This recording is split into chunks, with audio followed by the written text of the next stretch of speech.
This interview is made possible by the View Conference. I'm your host, Gerry Orz, and right now we are with Matt Omernick, who is the CCO from Akili Interactive. And Akili Interactive is an absolutely incredible company. They make medical treatments for people with major disorders, but the incredible thing about their treatments is they are closer to video games than normal medical treatments. They are interactive, they are fun, and I just love that technology so much. Most recently, their treatment for ADHD has been approved by the FDA. And Matt, before we get into everything this amazing company is doing, I'm sure a lot of people are wondering how exactly can these interactive treatments help people deal with disorders like ADHD? Sure. Thanks, Jerry. Yeah, we're really excited about the recent news, and but more importantly about the bigger picture of what we set out to do as a company, which is to really change the status quo of medicine, and help those living with cognitive impairments, and that is, includes things like ADHD, but it goes way beyond that. There's so many areas uh, about the brain that we still don't really fully understand, and I think neuroscience and even individuals are really starting to recognize that our cognitive health is just as important, if maybe not more, than our physical health. And so we see a really near future where everyone pays as much attention to their cognitive health as they do their physical. Um, so we founded the company upon kind of that general idea. We also wanted to make sure that we were creating a new kind of medicine that's frankly just wasn't as scary as a lot of the medicine that's practiced today, and recognizing that technology gives us many new opportunities to be able to create an experience for patients that in many cases is not just smoother, but can actually be enjoyable. And so there's a long list why video games happen to be an excellent vessel to deliver this kind of medicine, and that's something I can talk about for hours. So I'll pause there. Well, I would love to talk to about it for hours as well. And I'm a personal fan of video games. I think video games are amazing ways to teach concepts and show kids different perspectives.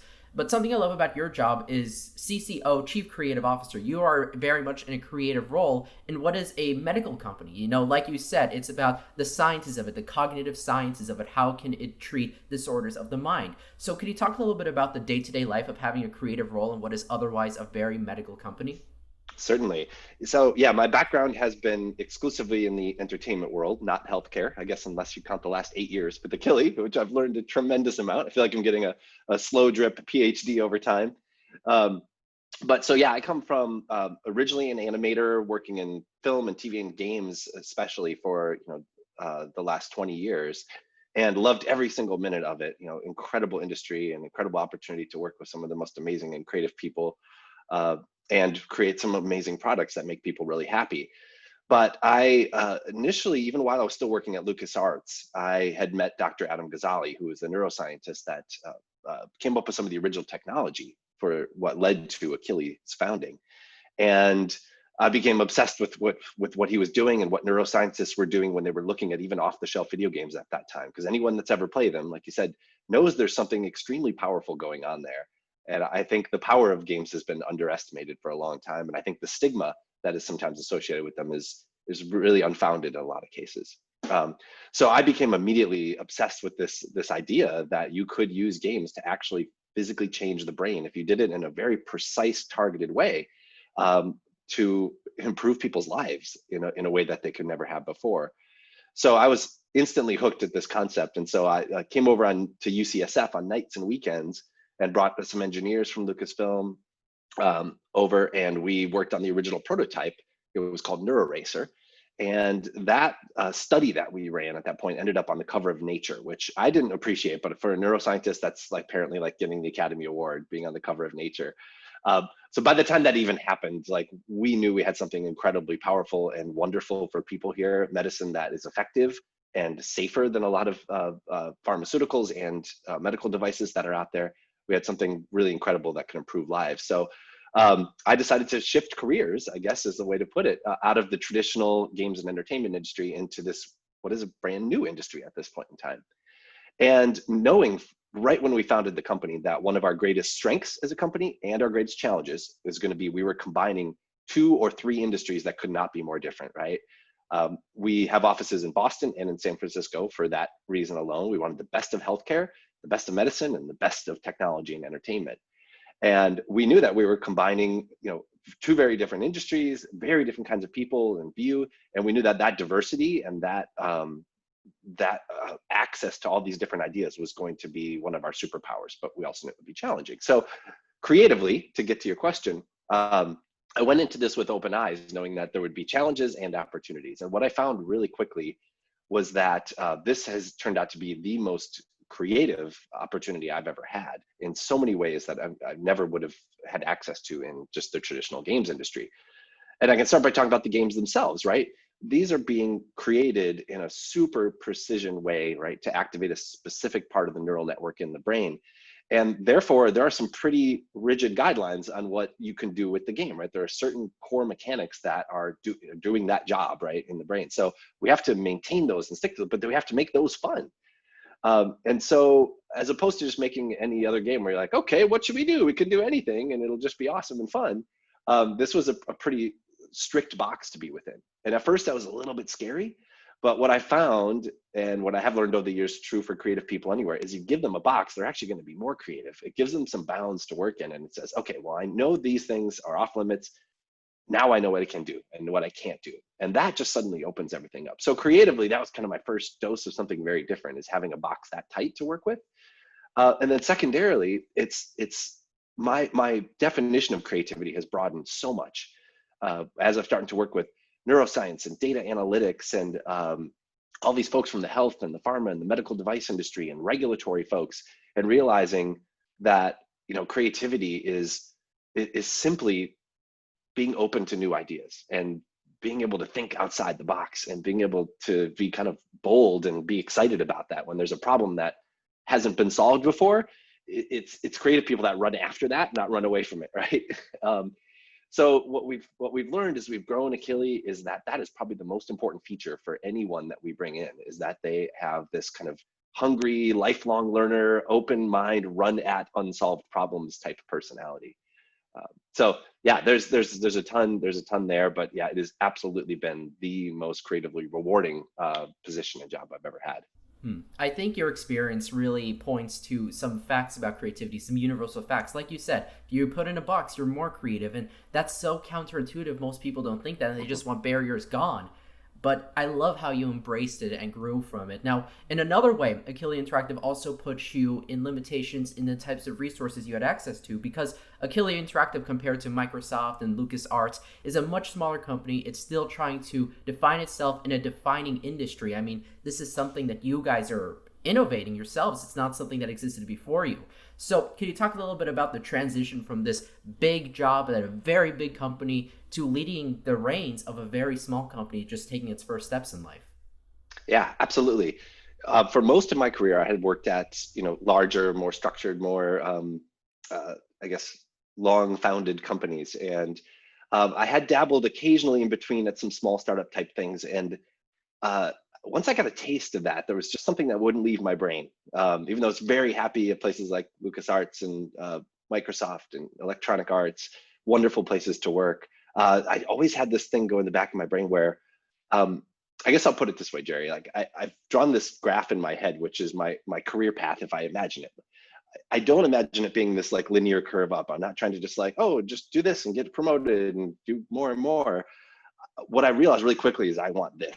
I want up and down, up and down. And I mean that, like, I've learned that I love to go after a crazy new idea and try to bring that idea to reality and get my hands really dirty doing it. Like, I love to make art. I love to still, you know, light and texture and model and animate and, you know, create art. Like, that's always important to me. And I love to get my hands dirty there. And then I love to surround myself with people who are way better, way smarter, way more creative than I am, and build an awesome team, and then support that team like crazy so that they can do mind-blowingly wonderful work, right? And that gives me great fulfillment. But kind of at that point, then I'm like, okay, I've done that. Now I want to go back down and get my hands dirty and do that all over again. And so if I had to predict my career trajectory at this point, it's like this. I want to continue to do that. And so that kind of clicked with me during the same time frame where I saw this opportunity to found Akili and bring this new type of medicine to the world. And so once I got that taste of starting it up from scratch and being able to continue to build the teams as we are today, it's very clear to me that that's what I want to continue to do. So I absolutely love it. Well, it really looks like the company's doing incredible work. And something I also want to talk about is you are in a creative role, but you're also a chief executive. You know, you are in a leadership role, and that requires a lot of communication. I love what you mentioned before about the organization of the company, just in terms of geography. There's an office in San Francisco that's basically a video game company, an office in Boston that's a medical company. And, you know, of course, there's a lot of differences both just in the focus, in the atmosphere, and there's a lot of space between them. There's a time zone between them. So in terms of communication and leadership, how do you manage those many factors in your day-to-day life? Yeah, great question. We, recognizing that early, as we were growing, that communication without question is going to be the most important thing for us, given those varied backgrounds. And I think anyone that's worked in industry or life realizes that anytime you come to any kind of conflict, if you really peel it all apart and get down to what it was a communication thing, right? So knowing that was really important, especially for Akili, we agreed to travel a lot, honestly, in the early days, like as a strategy and executive team, and frankly anyone at the company that would benefit from the cross pollination. We really supported kind of travel and making sure that we used every tool possible to communicate super well.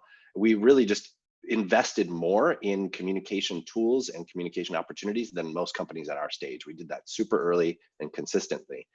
What's odd is today, we're not traveling back and forth, obviously. But one of the things that has kind of surprised us with being 100% remote and everyone staying in place on the two coasts is that some of the communication issues and some of the maybe occasional misunderstandings have kind of vanished. In some ways, it's like even the playing field in an unexpected way. And so, we certainly plan to go back and have our offices, when the time is there. But we're not in a rush. We've really built all these tools to communicate well before anything, any pandemic. And so we were already pretty skilled and pretty ahead of most companies on being able to work remotely and be able to communicate effectively. And so we're not in a hurry. We're being incredibly productive, and communication is actually pretty good right now.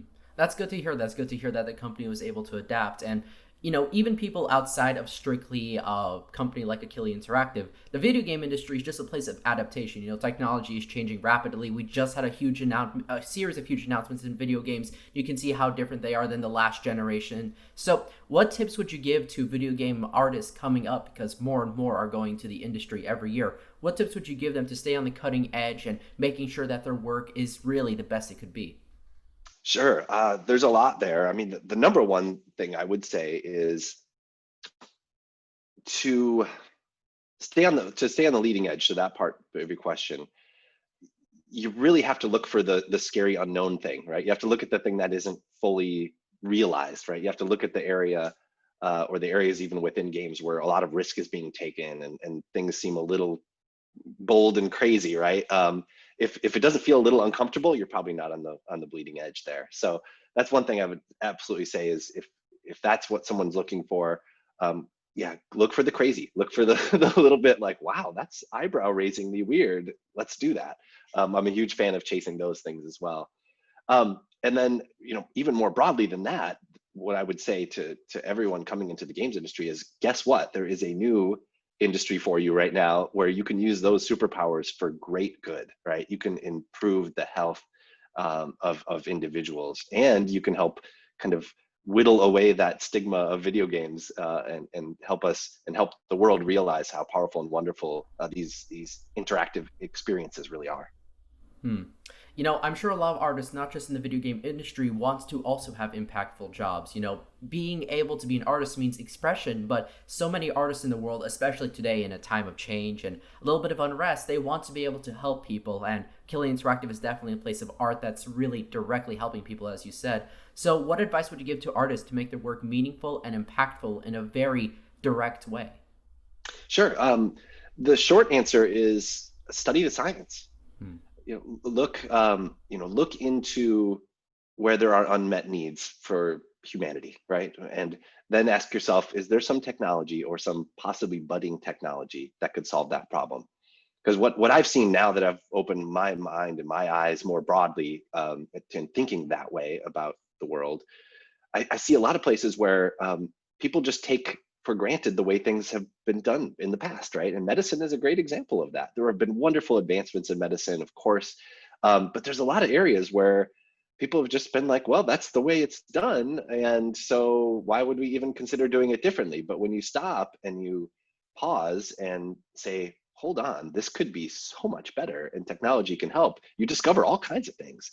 And COVID has even shown this, right? I mean, telemedicine was, I think, a very kind of strange and foreign idea for a lot of people, or the idea of doing a remote therapy, for example, seemed a little bizarre. And now you're kind of forced into this new view of the world. And you're like, well, actually, that makes a ton of sense.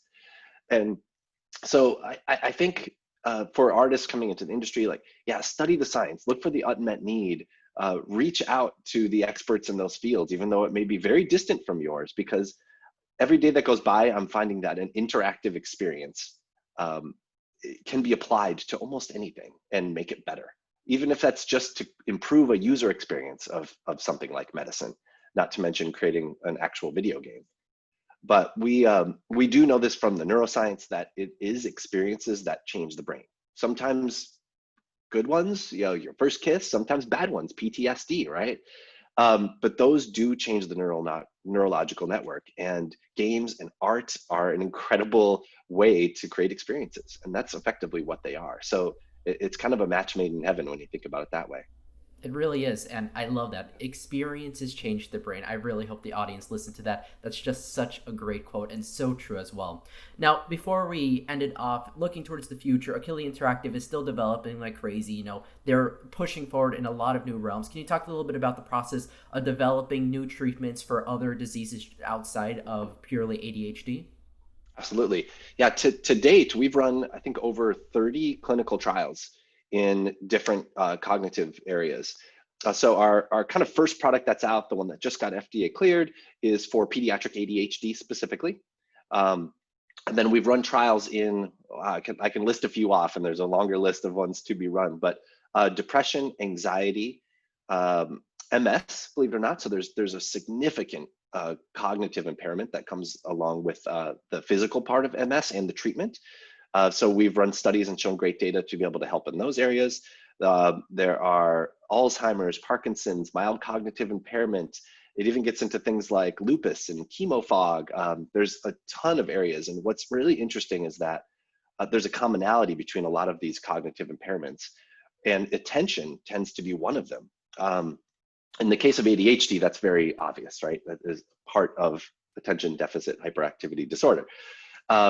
But when you think about things like depression, as an example, it's a similar part of the brain that's having a hard time filtering distractions, right? And so in that case, there's sometimes like bad scenarios or bad thoughts, like, oh, this terrible thing's going to happen. I know better, but I can't kind of stop that idea from entering my head. And it's actually a very similar function that's going on in the brain, an executive function, to be able to say, that's not important, don't worry about that, focus on this, pay attention to this, not this. And so what neuroscience continues to discover, and what we continue to try to help and improve, is to fix some of these underlying things that actually stretch across multiple conditions, so that we can help the broadest range of people and, frankly, just learn more about the brain. Well, it's incredible work. Matt, thank you so much for talking to me all about your career and all about Akili Interactive. It's a pleasure, Gerry. Thanks so much. Absolutely. Thank you so much to Akili Interactive. If you'd like more information about their incredible work, go to akiliinteractive.com. This interview has been made possible by the View Conference. The View Conference is an amazing yearly CG event. For the first time ever, it is taking place both online and in person. It is taking place between October 18th and October 23rd. If you'd like information about events like these and how you can get tickets to the conference, go to viewconference.it. That is viewconference.it. I'm your host, Gerry Orz from Kids First, and thank you so much for watching. Bye!